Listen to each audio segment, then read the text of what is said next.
द्वितीय अंक देखिए नाटक का क्या है कि नाटक के द्वितीय अंक में बताया गया है कि नाटक का द्वितीय अंक राष्ट्र हित में धर्म स्थापना के संघर्ष का है, कि राष्ट्र के हित के लिए है और धर्म की स्थापना करने के लिए उसके लिए जो संघर्ष हुआ था वो इसमें बताया गया है। इसमें विक्रमादित्य की दृढ़ता एवं वीरता का परिचय मिलता है कि कितने दृढ़ निश्चयी हैं वो और वीर पुरुष हैं। साथ ही उनके कुशल नीतिज्ञ एवं उनके अच्छे मनुष्य होने का भी बोध होता है कि एक सेनापति होने के नाते उन्होंने कार्यभार राजा का संभाल रखा, फिर भी अपने आप को राजा नहीं मानते हैं।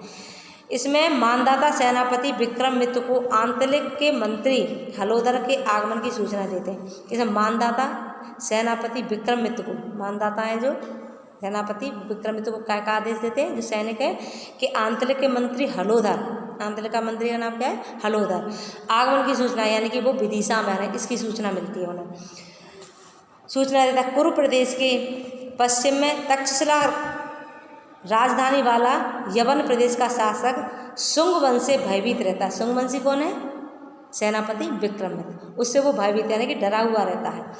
उसका मंत्री हलोदर भारतीय संस्कृति में आस्था रखता है। जो हलोदर यहाँ पे आया हुआ है वो किस में आस्था रखता है? भारतीय संस्कृति में। वो राज्य की सीमा को वार्ता द्वारा सुरक्षित करना चाहता है, वो युद्ध नहीं चाहता। वो कहता है कि वार्तालाप के द्वारा क्या होगा कि हम बातों के माध्यम से समस्या का समाधान निकाल लेते हैं, युद्ध नहीं करते। विक्रमादित्य देवभूति को पकड़ने के लिए कालिदास को काशी भेजने के बाद बनाते हैं कि विक्रमादित्य देवभूति को पकड़ने के लिए, कि देवभूति क्या कर रहा था कि वो कन्या का अपहरण करके कहाँ ले गया था? काशी ले गया था। तो उसे पकड़ने के लिए कालिदास को काशी भिजवाते हैं, काशी भेज देते हैं। कि कालिदास का वास्तविक नाम मेघरुद्र है। जब वो कालिदास कहाँ चले जाते हैं? काशी चले जाते हैं, तब वो बताते हैं कि कालिदास का वास्तविक नाम क्या है? मेघरुद्र था, जो 10 वर्ष की आयु में बौद्ध भिक्षुक बन गया था। जिसकी आयु कितनी थी? 10 वर्ष, तब ये बौद्ध भिक्षुक बन गया था। उन्होंने उसे विदिशा के महल में रखा, उसका नाम कालिदास रख दिया। यानी कि कालिदास का रियल नाम क्या है? मेघरुद्र। और 10 वर्ष की अवस्था में ये बौद्ध भिक्षुक बन गए थे, तो ये अपने काशी में ले आए उसको, और वहाँ पर उन्होंने एक महल में इसका नाम क्या रखा? कालिदास ने दिया। किसने रखा है ये नाम? उनका विक्रमादित्य ने। काशी का घेरा डालकर कालिदास काशी के दरबार के बौद्ध आचार्यों को अपनी विद्वता से प्रभावित कर लेते हैं। तो जो बौद्ध भिक्षुक थे वो कहाँ थे? काशी में थे। तो अपनी विद्वता से वो क्या करते हैं? उसे अपनी तरफ प्रभावित कर लेते हैं तथा देवभूति एवं काशीराज को बंदी बनाकर विदिशा ले जाता है। कालिदास देवभूति को बंदी बनाकर विदिशा ले आए। विक्रमादित्य एवं हलोदर के बीच संधि वार्ता होती है। संधि का मतलब होता है मेल या जोड़। तो दोनों मंत्रियों के बीच में क्या होती है? संधि वार्ता, यानी कि मेल जोड़ होने लगता है, वो युद्ध से मना कर देते हैं। इसमें हलोदर विक्रमादित्य की सारी शर्तें स्वीकार कर लेता है।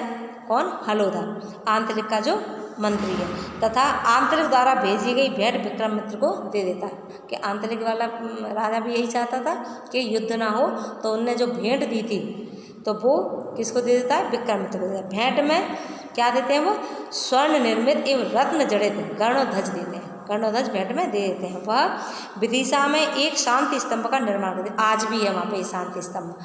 तो वो कर्णध्वज देते हैं। ध्वज मीन्स झंडा, जिस पर गरुड़ छपा हुआ, वो दे देते हैं। और पहले अपने भारत का झंडे पे गरुड़ ही छपा हुआ था, ठीक। और विदिशा में एक शांति स्तंभ यानी खंभे की स्थापना करते हैं। इसी समय कालिदास के आगमन पर बासंती उसका स्वागत करती है। तो बासंती फिर किससे प्रेम कर लेती है? कालिदास से प्रेम करने लगती है।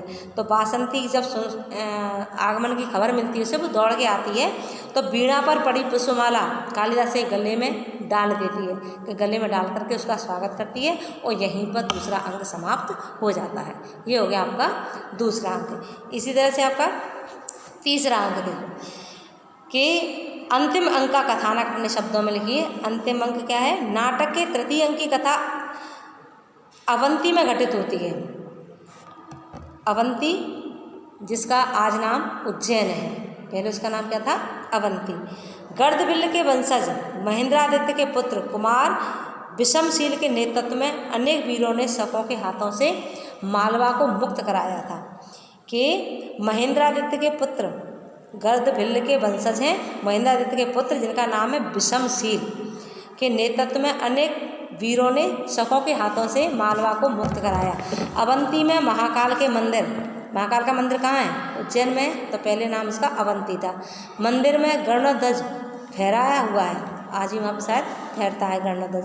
तथा मंदिर का पुजारी बासंती और मलयवती को बताता है कि सभी योजनाएं, युद्ध की जितनी भी योजनाएं इसी मंदिर में बनी हैं।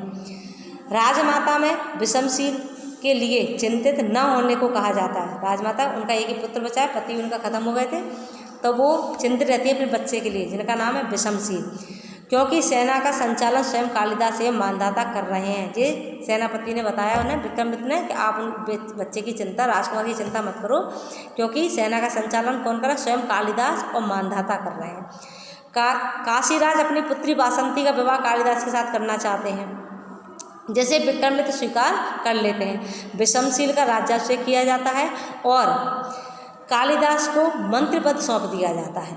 राजमाता जैन आचार्यों को क्षमादान देती हैं और जैन आचार्य अवंती का पुनर्निर्माण करते हैं। कालिदास की मंत्रणा से और विषमशील, तो कालिदास की मंत्रणा किसने करी थी? सेनापति विक्रमादित्य ने। तो क्या मंत्रणा हुई कि विषमशील, जो विषमशील के नाम आचार्य विक्रमादित्य के नाम के पूर्व अंश, विषमशील का नाम बदलते हैं कालिदास और विक्रमादित्य मिलकर के। क्या बनता है उनका नाम?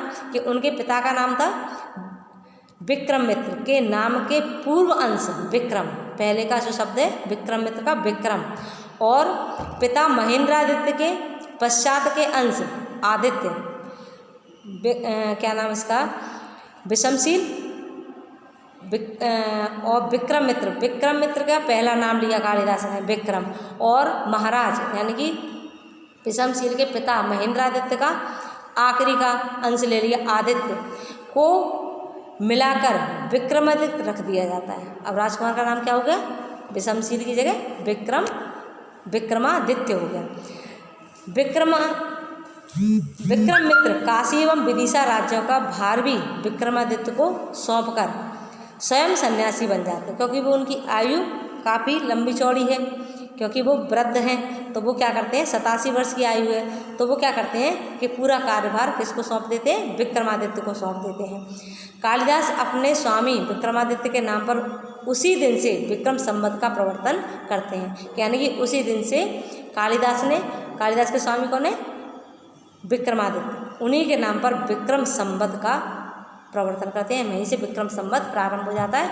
नाटक का तीसरा अंक यहीं समाप्त है, यानी पूरा नाटक आपका यहीं पे समाप्त हो जाता है। तब विक्रम संवत और ईसवी सन, ईसा मसीह ने ईसवी सन चलाया था और विक्रमादित्य के नाम पर कालिदास ने चलाया था विक्रम संवत। तो ये ईसवी सन से 57 साल पहले प्रारंभ हो गया था। तो जब भी हम विक्रम संवत से सन निकालते हैं तो घटा देते हैं, और सन से अगर संवत बनाना पड़ता है तो 57 साल इसमें प्लस कर देते हैं या जोड़ देते हैं। तो ये हो गया आपका नाटक गरुड़ध्वज, जो आपकी कोर्स में है। आप इसका सारांश अच्छे से पढ़िए, यही लिखने के लिए आता है और चरित्र चित्रण लिखने के लिए आएगा, जो जो इसमें पात्र दिए हुए हैं। ऑल द बेस्ट बच्चों, गुड लक।